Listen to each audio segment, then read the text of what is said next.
Students, आज के lecture में हम लोग डिस्कस करेंगे लॉज ऑफ केमिकल कॉम्बिनेशन। तो चलिए फिर स्टार्ट करते हैं हम लोग हमारे लेसन को। सबसे पहले मैं आपको ये बता देती हूँ कि जब भी एलिमेंट्स कंबाइन होकर के कंपाउंड्स का फॉर्मेशन करते हैं तो उस दौरान एलिमेंट्स जो है कुछ लॉज को फॉलो करते हैं, कुछ रूल्स को फॉलो करते हैं। तो उन्हीं लॉज को यहाँ पर हमें डिस्कस करना है।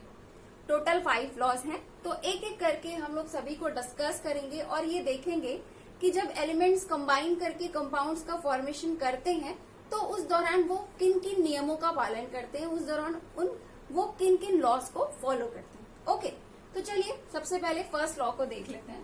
फर्स्ट लॉ है हमारा law of conservation of mass. तो सबसे पहले मैं आपको ये बताती हूँ कि ये लॉ कहता क्या है। इस लॉ का ये कहना है कि जब भी एलिमेंट्स कंबाइन करके कंपाउंड्स का फॉर्मेशन करते हैं, या फिर आप इस तरह से कह लीजिए कि जब भी रिएक्टेंट्स रिएक्ट करके प्रोडक्ट का फॉर्मेशन करते हैं, तो उस दौरान हमें ये देखने को मिलता है कि जितना मास हमने रिएक्टेंट का लिया था उतना ही मास हमारा प्रोडक्ट का रहता है, यानी कि मास जो है वो कंजर्व्ड रहता है। इस बात को मैं आपको एक एग्जांपल के थ्रू बताती हूँ। देखिए यहाँ पे हमने क्या किया, हमने 12 gram of carbon and 32 gram of oxygen को कंबाइन किया, यानी कि टोटल 44 ग्राम रिएक्टेंट को हमने कंबाइन किया। और जब कंबाइन किया तो जब हमारा जो प्रोडक्ट बना, यानी कि जो हमारा कंपाउंड कार्बन डाइऑक्साइड बना, तो उसके हम लोगों ने जब मास को चेक किया तो हमें पता चला कि उसका मास भी 44 ग्राम ही आ रहा है। दिस मीन्स कि जितने ग्राम हम लोगों ने रिएक्टेंट लिया था उतने ही ग्राम हमारा प्रोडक्ट भी है। दिस मीन्स कि यहाँ पर मास जो है वो कंजर्व्ड है।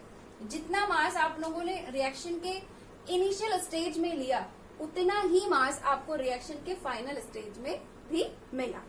ओके, तो अभी तक आप लोग ये इतनी बात समझ पा रहे होंगे कि मास के कंजर्व्ड होने का मतलब क्या है ना। चलिए अब इसके आगे की बात करते हैं। इसके आगे की बात ये है कि पहले मैं आपको ये बता दूं कि इस लॉ को दिया था एंटोनीन लेवोसियर ने। इनका ये कहना था कि जैसे आप लोग देख रहे हो कि जब भी हम लोग कोई रिएक्शन कराते हैं तो उस रिएक्शन में मास कंजर्व्ड रहती है। और अब जब मास कंजर्व्ड रहती है तो इस बात से हमें क्या पता चलता है?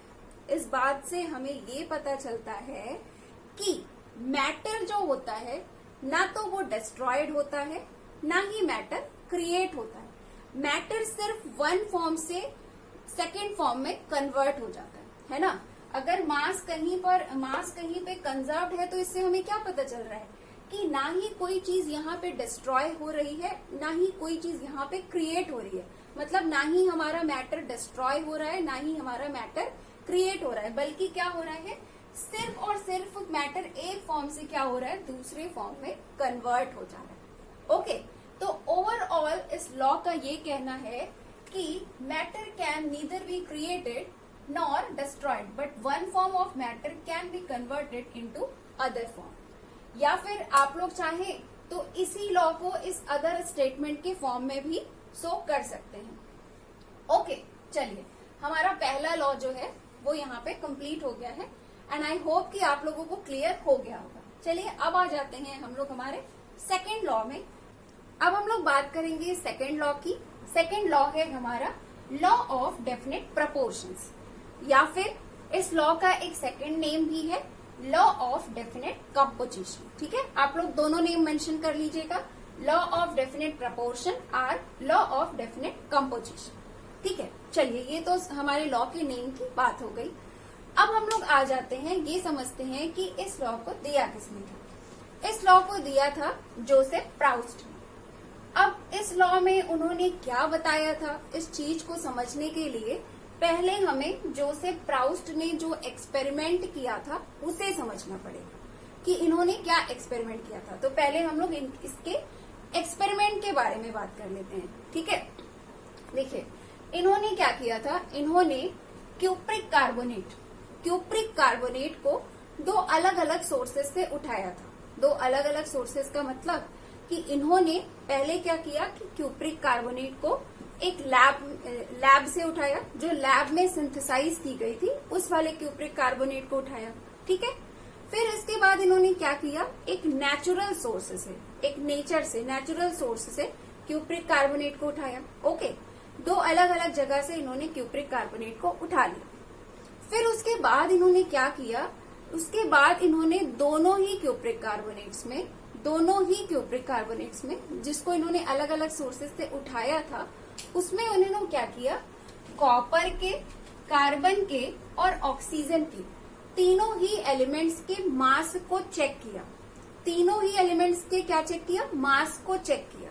जब इन्होंने तीनों ही एलिमेंट्स के मास को चेक किया तो इन्होंने ये पाया कि कॉपर का मास, कार्बन का मास और ऑक्सीजन का मास, तीनों का ही जो मास है वो दोनों सोर्सेस से उठाए गए क्यूप्रिक कार्बोनेट में बराबर है। मतलब कि जितना कॉपर का मास नेचुरल सोर्स वाले क्यूप्रिक कार्बोनेट में था, उतना ही कॉपर का मास सिंथेसाइज्ड वाले क्यूप्रिक कार्बोनेट में भी था। इसी तरह से कार्बन और ऑक्सीजन भी थे। तो इससे उन्हें पता क्या चला, इस एक्सपेरिमेंट को करके उन्हें पता क्या चला, इस एक्सपेरिमेंट को करके उन्हें ये पता चला कि कोई भी केमिकल कंपाउंड हो, उस केमिकल कंपाउंड में वो जिस भी एलिमेंट्स से मिलकर के बना है, उस एलिमेंट का मास जो होता है वो ऑलवेज फिक्स होता है। चाहे सोर्स कुछ भी हो, आपने कहीं से भी उठाया हो, चाहे आपने लैब में बना वाला उठाया हो, चाहे आपने किसी नेचुरल सोर्स से उठाया हो, इससे फर्क नहीं पड़ता।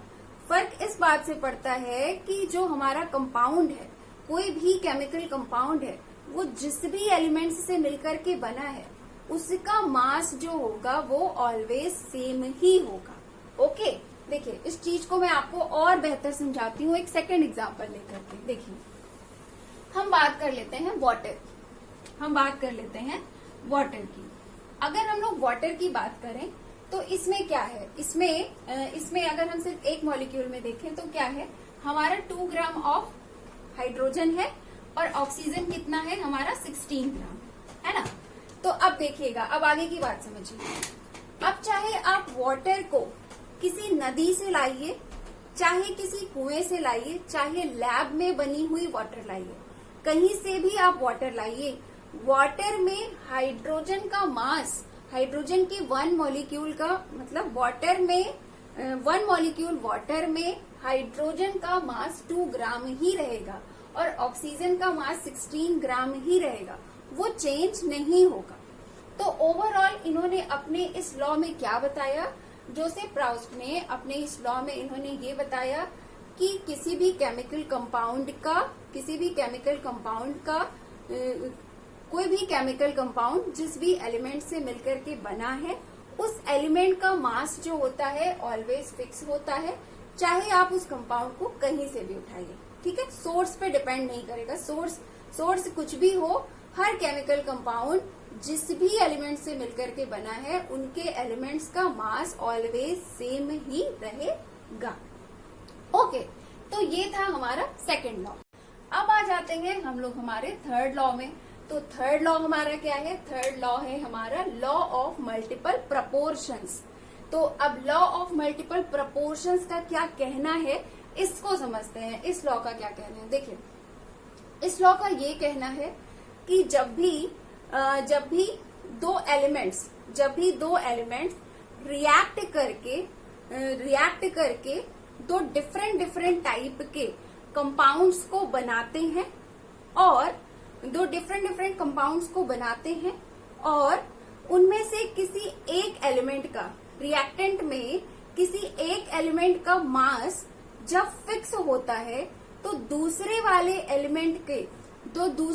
एलिमेंट के जो मास का रेशियो होता है वो ऑलवेज क्या होता है, वो always simple whole number ratio होता है। देखिए इस बात को मैं आपको एक एग्जाम्पल के थ्रू समझाती हूँ, तब आप लोग समझ पाएंगे। देखिए यहाँ पे अगर आप देखें तो यहाँ पे मैंने 2 कंपाउंड लिया है। एक कंपाउंड है हमारा वाटर और दूसरा कंपाउंड है हमारा H2O2, हाइड्रोजन पर ऑक्साइड। तो अगर हम दोनों को देखें तो दोनों ही किससे मिलकर के बना है? दोनों ही हाइड्रोजन और ऑक्सीजन के रिएक्शन करने से बना है।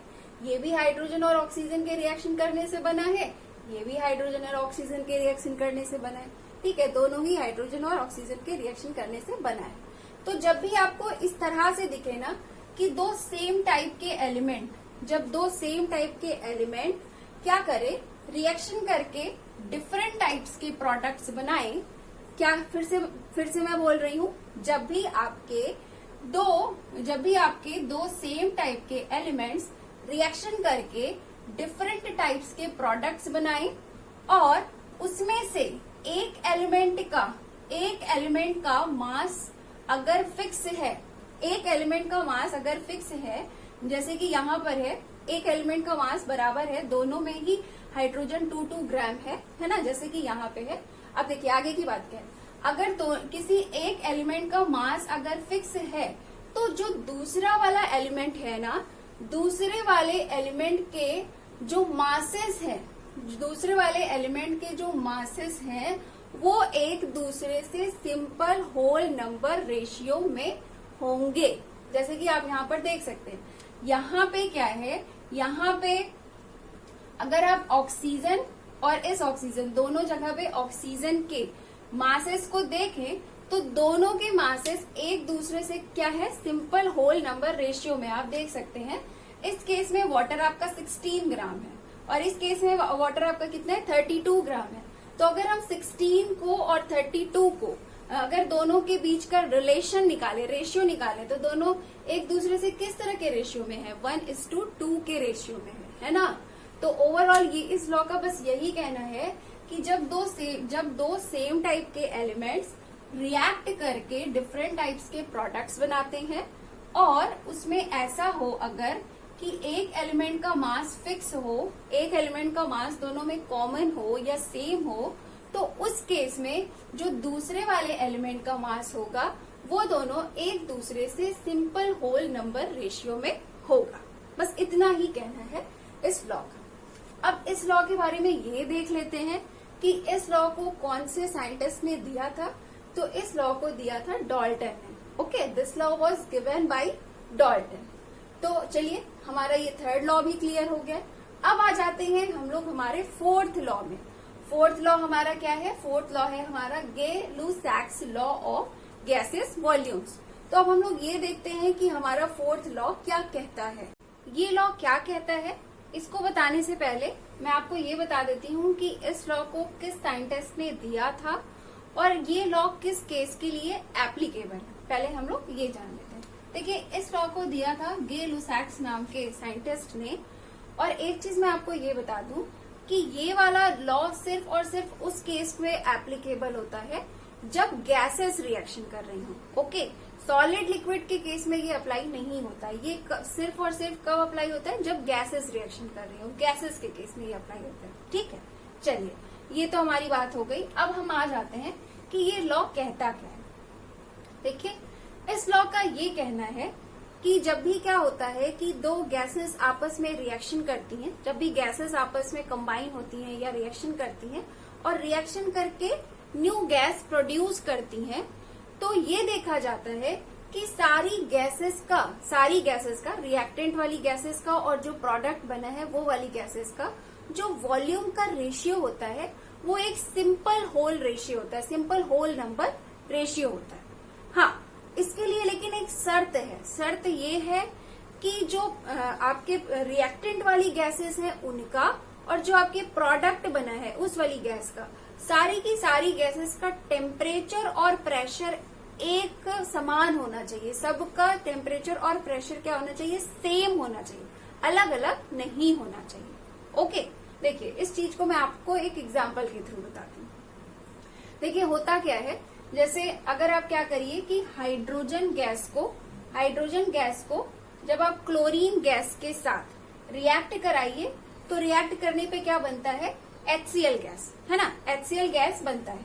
तो अब अगर हम लोग क्या करें, इनके वॉल्यूम को चेक करें तो इनके वॉल्यूम के रेशियो को अगर हम लोग चेक करें तो वॉल्यूम का रेशियो क्या मिल रहा है हमें। यहाँ पे देखिए हाइड्रोजन का एक वॉल्यूम है, क्लोरीन का क्या है, इसका भी एक वॉल्यूम है और HCl का क्या है, 2 वॉल्यूम है ना। तो यानी कि इनके जो वॉल्यूम का रेशियो है वो क्या है, 1:1:2 है। इसका ये रेशियो क्या है, 1:1:2 है, मतलब एक सिंपल होल नंबर रेशियो है। लेकिन ये सिंपल होल नंबर रेशियो इसलिए है क्योंकि जब हाइड्रोजन क्लोराइड गैस बनाई जाती है तो उस दौरान क्या होता है, उस दौरान एक सिचुएशन ऐसा होता है कि हाइड्रोजन गैस का, क्लोरीन गैस का और आपके HCl गैस का तीनों का टेम्परेचर एंड प्रेशर जो होता है वो एक टाइम पर सेम होता है। ठीक है, क्या आप लोग समझ पा रहे हैं मैं क्या कहना चाह रही हूँ? मैं बस ये कह रही हूँ कि इस लॉ का ये कहना है कि जब भी गैसेस आपस में कंबाइन होती हैं, कंबाइन होकर के न्यू गैस का फॉर्मेशन करती हैं या न्यू गैस प्रोड्यूस करती हैं, तो उस केस में अगर हम लोग क्या करें, सारी गैसेस का, रिएक्टेंट वाली गैस और जो प्रोडक्ट बना है उस गैस, उन सभी के वॉल्यूम को अगर हम लोग चेक करें तो हम ये पाते हैं कि उनका जो सबका वॉल्यूम होता है वो एक सिंपल होल नंबर रेशियो होता है, लाइक दिस। यहाँ पे क्या है, 1:1:2। लेकिन ये वॉल्यूम का रेशियो हमें एक सिंपल होल नंबर रेशियो तभी मिलेगा जब सारी गैसेस का क्या हो, टेम्परेचर और प्रेशर सेम हो। ठीक है, ये शर्त है कि टेम्परेचर और प्रेशर जिस वक्त सेम होगा उस वक्त ही हमें उन सारी गैसेस के वॉल्यूम जो है वो सिंपल होल नंबर रेशियो में दिखाई पड़ेंगे। ठीक है, तो ये बात थी हमारे फोर्थ लॉ की। तो यहाँ पे हमारा फोर्थ लॉ भी हो गया। चलिए अब हम लोग आ जाते हैं हमारे नेक्स्ट लॉ में। फिफ्थ लॉ है हमारा एवोगाड्रोस लॉ। तो पहले तो मैं आपको ये बता दूं कि इस लॉ को एवोगाड्रो नाम के साइंटिस्ट ने 1811 में प्रपोज किया था। ठीक है, शायद वहां पे साइन कर रहा हूं तो मैं बता देती हूँ कि वहां पे मैंने लिखा है कि ये 1811 में दिया गया था एवोगाड्रो नाम के साइंटिस्ट के द्वारा। ठीक है, चलिए ये तो बात हो गई कि किस साइंटिस्ट ने इसे दिया था। अब ये लॉ क्या कहता है हम लोग ये डिस्कस करते हैं। ये लॉ क्या कहता है ये समझने के लिए मैं आपको एक छोटा सा एक्सपेरिमेंट बताती हूँ। आप लोग ध्यान दीजिएगा। ठीक है, एक्सपेरिमेंट जैसे ही आप लोग समझ लेंगे ये लॉ आपके लिए हमेशा के लिए इजी हो जाएगा, आपको हमेशा के लिए याद हो जाएगा। तो ध्यान से सुनिएगा। देखिए हमने किया क्या, हमने 3 कंटेनर्स लिए और तीनों के तीनों कंटेनर में हम लोगों ने क्या किया कि पहले वाले कंटेनर में हम लोगों ने क्या किया कि 1 वॉल्यूम ऑक्सीजन गैस को फिल कर दिया। फिर हमने क्या किया, सेकंड वाले कंटेनर में हमने क्या किया, 1 वॉल्यूम फ्लोरीन गैस को फिल कर दिया। ओके, और जो हमारा थर्ड कंटेनर है वहां पर हमने क्या किया, 1 वॉल्यूम नाइट्रोजन गैस को फिल कर दिया। ठीक है, इतना हम लोगों ने कर दिया। मतलब 3 कंटेनर्स में हम लोगों ने 3 डिफरेंट गैसेस के सेम वॉल्यूम को फिल कर दिया हमने।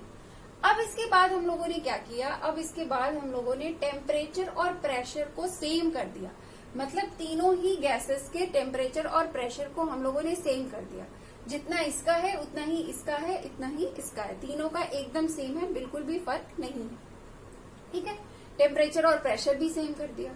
अब जब टेम्परेचर और प्रेशर भी सेम कर दिया और फिर उसके बाद हम लोगों ने ये चेक करना स्टार्ट किया कि किस कंटेनर में कितने नंबर ऑफ मॉलिक्यूल्स हैं, तो हमने ये पाया कि तीनों ही गैसेस में, मतलब तीनों ही कंटेनर में नंबर ऑफ मॉलिक्यूल्स जो है वो इक्वल है। नंबर ऑफ मॉलिक्यूल्स क्या है, इक्वल है। तो इस एक्सपेरिमेंट से हमें क्या पता चला, इस एक्सपेरिमेंट से हमें ये पता चला कि अगर हम लोग क्या करें, सेम टेम्परेचर एंड प्रेशर पे डिफरेंट गैसेस के सेम वॉल्यूम में अगर हम लोग नंबर ऑफ मॉलिक्यूल्स को चेक करें तो हम लोग ये पाते हैं कि सेम टेम्परेचर एंड प्रेशर पे इक्वल वॉल्यूम होने पर डिफरेंट गैसेस में नंबर ऑफ मॉलिक्यूल्स जो होते हैं वो इक्वल होते हैं। ओके, तो यही बात, ये जो मैंने आपको एक्सपेरिमेंट बताया, यही बात इस लॉ का कहना है। इस लॉ का क्या कहना है, देखिए, the law states that at same temperature and pressure equal volumes of all gases contain equal number of molecules. ठीक है, तो ये बात हो गई हमारे एवोगाड्रो लॉ की। तो यहाँ पे हमारा ये वाला टॉपिक यानी कि law of chemical combination complete हो गया है। अब हम लोग मिलेंगे नेक्स्ट लेक्चर में। Have a nice day, thank you so much.